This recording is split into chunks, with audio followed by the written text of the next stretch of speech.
ঠিক কিনা? ভয় করব কাকে? জোরে বলেন কাকে? এটা আমাদের ঈমান। এই ভয় আল্লাহ পাকের ভয় যদি দিলে থাকে, ইনশাআল্লাহ শয়তান বিপদগামী করতে পারবে।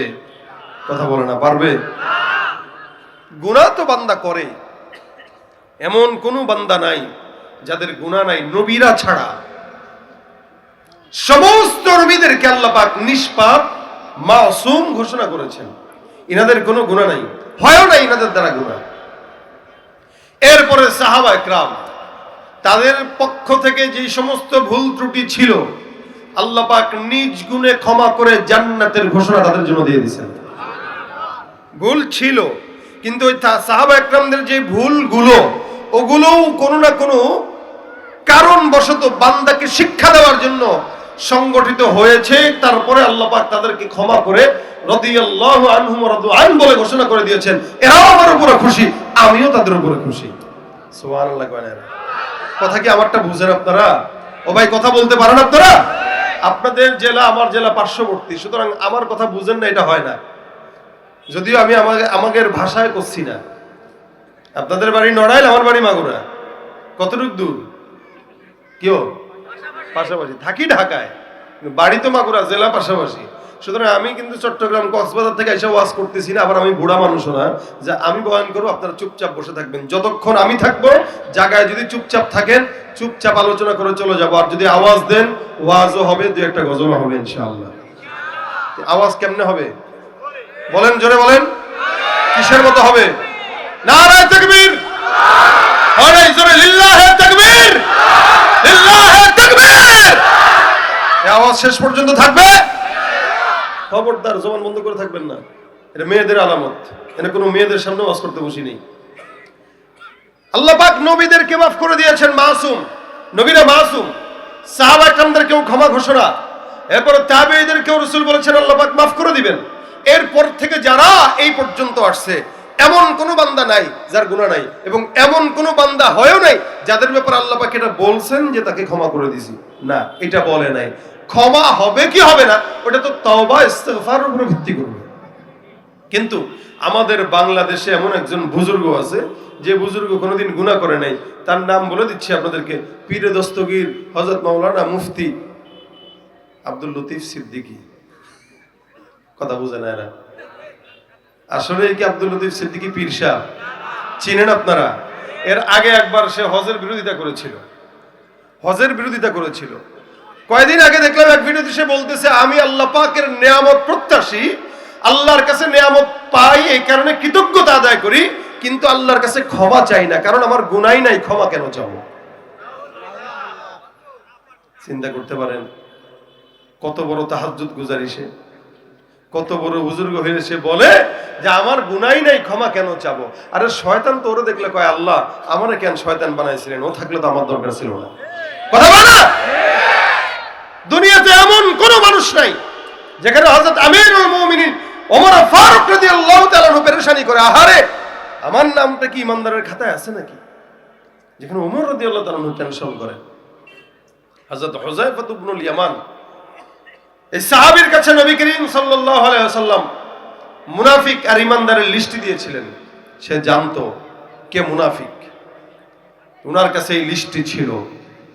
আমিরুল মুমিনিন এটা জানছেন যে হুযায়ফা জানে মদিনায় মুনাফিক কারা কারা, এটা এটা এটা এটা তার কাছে গোপন নথি আছে, এই নথির ভিতরে লেখা আছে ও মুনাফিক। ওমর রাদিয়াল্লাহু তাআলা মেজাজ একটু পেরেশানিতে পড়ে গেছে। কয় কি, যদি হুযায়ফার নথিপত্রে আমি ওমরের নাম থাকে তাহলে তো গেছি। অথচ এই ওমরের ব্যাপারে নবী করিম সাল্লাল্লাহু আলাইহি ওয়াসাল্লাম হাদিস বর্ণনা করেছেন, লাউ কানা বা'দি নবী, আল্লাহর নবী বলেন আমার পরে কোন নবী যদি আল্লাহ পাক রব্বুল আলামিন জমিনে প্রেরণ করতেন, আমার পরের নবীটাই হয়তো আমার সাহাবী ওমর। সুবহানাল্লাহ। আল্লাহর নবী ডাক দিয়া বলেন আমার পরে কোন নবী যদি আল্লাহ পাক জমিনে পাঠাইতেন, ওমরের মেজাজটা ছিল নবুয়তি মেজাজ, যার কারণে আল্লাহ পাক জমিনের মধ্যে নবুয়র পরে নবীর পরে কোন নবী যদি আল্লাহ পাক রব্বুল আলামিন প্রেরণ করতেন, ওই নবীটাই হয়তো ওমর ফারুক। কিন্তু আল্লাহ পাক নবুয়তের দরজা বন্ধ করে দিয়েছেন, যার কারণে কিয়ামত পর্যন্ত আর কোন নবী আসার সম্ভাবনা আছে নাকি বলেন তো? এই জমিনে আর কোনদিন নবী আসবে না। জমিনে নবীর যেই দরজা ছিল, দরজাটা বন্ধ হয়ে গেছে। রাসূল করিম সাল্লাল্লাহু আলাইহি ওয়াসাল্লাম বলেন, আমার নবুয়তের দরজা, আমার হাল হচ্ছে এরকম, একটা দেয়াল পূর্ণাঙ্গ আছে, একটা ইট মাত্র বাকি, সব ইট লাগানো। কেউ কেউ যায় আর বলে, হায় রে, এই দেয়ালের মধ্যে যদি ইটটা সুন্দর করে লেগে যেত তাহলে ভালো হতো। নবী করিম সাল্লাল্লাহু আলাইহি ওয়াসাল্লাম বলেন, এই পরিপূর্ণ দেয়ালের মাঝখানে ফাঁকা যেই ইটটা ছিল, ওই ইটটাই আমাকে বসানোর মাধ্যমে দেয়ালটা পরিপূর্ণ হয়ে গেছে। আর দেয়ালের মধ্যে কোনো ইট লাগবে না, কিয়ামত পর্যন্ত কোনো নবীও আসবে না। এরপর আমার দেশে কাদিয়ানীরা আছে না নাই? আমার নবীর শেষ নবুয়তি মানে না, খাতমে নবুয়ত মানে না। মনে রাখবেন, কিছু বেঈমানরা ইসলামকে ধোঁকা দিয়ে, মুসলমানদেরকে ধোঁকা দিয়ে 10,000 20,000 টাকা দিয়া আমার দেশের মুসলমানদেরকে ইসলাম থেকে খারিজ করে কাদিয়ানী আর ইহুদি নাসরা বানানোর পায়তারা করে, ঠিক কিনা? কি হবে শেষ নবীজির উম্মত বলে দাবি করে, যদি ওই নবীর চেয়ার কাদিয়ানীরা দখল করে? কি হবে শেষ নবীজির উম্মত বলে দাবি করে, যদি ওই নবীর চেয়ার কাদিয়ানীরা দখল করে? নবীজির জন্য যদি রক্তের বহে নদী, নবীজির জন্য যদি রক্তের বহে নদী, তবুও হটব না এই দাবি থেকে। কি হবে বেঁচে থেকে অযথা বিদ্যা শিখে, যদি না গড়তে পারি শোষণবিহীন সমাজটাকে, ঠিক কিনা? নবীর পরে কেউ আসবে? যদি আসতো, কে আসতো?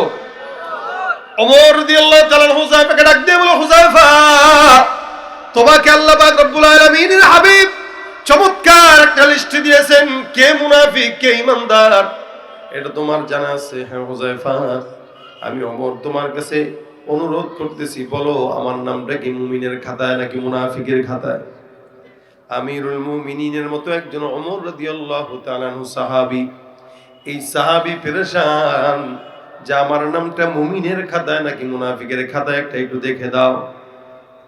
হুযায়ফা রাদিয়াল্লাহু তাআলা আনহু ডাক দিয়ে বলেন, আমিরুল মুমিনিন, আমার কাছে যে লিস্টটি আছে, এই লিস্টটিটা আল্লাহর নবী সাল্লাল্লাহু আলাইহি ওয়াসাল্লামের তরফ থেকে বলা নিষেধ, সুতরাং এই লিস্টটি বলা যাবে না।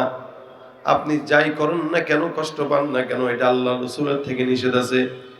ওমর ফারুক কোনো জবরদস্তি করেন নাই, বাসা পর্যন্ত চলে গেলেন। আমিরুল মুমিনিন রাতের বেলা ঘুমাইলেন, কিন্তু ঘুম চোখের মধ্যে আসে না। উনি টেনশন করেন যে হায় হায়, আমি ওমরের নামটা যদি মুনাফিকের খাতায় থাকে, জাহান্নাম ছাড়া কোনো তো উপায় আমার কাছে আর নাই। যার কারণে রাত্রিবেলা পিঠের মধ্যে বালিশের নিচে মাথাটা দিয়ে, বালিশের উপরে মাথাটা দিয়া বারবার পেরেশানি করে আর কয়, আল্লাহ, আমার নামটা আসলে কোন জায়গায় আছে, একবার যদি জানতে পারতাম। আমিরুল মুমিনিন একদিন, 2 দিন, 3 দিন টেনশনের কারণে ওনার ঘুম আসে না।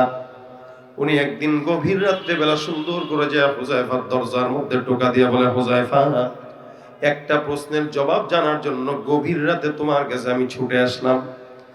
হুযায়ফা ডাক দিয়ে বলেন, হ্যাঁ ওমর, আপনি আমাকে ডাকলেই তো আমি আপনার কাছে চলে যেতাম, বারবার আমার কাছে আসা লাগে না, কথা কি বলবেন বলেন? আপনার মতো হাসতি, আপনার মতো আমিরুল মুমিনিন আমার দরজায় চলে আসছেন, এটার কারণ কি? কি খেদমত করতে পারি? ওমর ডাক দিয়া বলেন, হুযায়ফা, আল্লাহ পাক রব্বুল আলামিনের কসম খেয়ে বলো, সাক্ষী রেখে বলো, আমি ওমর যদি জমিন থেকে বিদায় হয়ে যায়, তুমি ওমর রাদিয়াল্লাহু তাআলা আনহু বলতেছেন, ওমর যদি ইন্তেকাল করে, ওমরের জানাজার লাশটা তুমি জানাজার নামাজ আদায় করবা কিনা, লাশের জানাজা পড়বা কিনা? হুযায়ফা ইবনুল ইয়ামান রাদিয়াল্লাহু তাআলা আনহু বলতেছেন, আপনি দুনিয়ার জমিন থেকে বিদায় হয়ে যাবেন, আমি জানাজার নামাজ পড়বো না, এটা কেমন কথা আমিরুল মুমিনিন?